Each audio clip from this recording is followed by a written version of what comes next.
تعالي اقولك ازاي نعمل قالب عيش صحي وطري مسامي من غير ولا نقطة دقيق ولا جلوتين، واحلى ساندوتش ليكي في نظام غذائي صحي بعيد عن الدقيق والنشويات. يلا نبدأ. هنضيف بيضتين في مج يكون بيدخل الميكرويف او اي قالب صغير يكون بيدخل الفرن او الاير فراير، ذرة ملح وذرة فلفل اسمر وبيكربوناته او بيكنج باودر.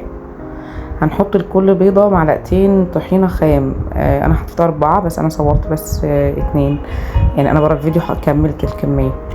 هنحط معلقة خل علشان زفرة البيض برضو، وهنقلب الخليط ده كويس لحد ما يتضرب ويبقى القوام بتاعه متماسك.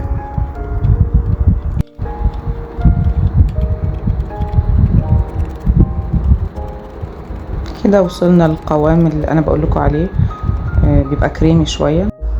هنضيف على الوش بذور شيا عشان نرفع القيمة الغذائية كمان شوية، ورشة حبة البركة، ممكن بذور كتان، ممكن شوفان، ممكن ناس تحب تخليه مثلا مسكر فتحط زبيب، يعني على حسب انتي عاوزة تعملي ايه.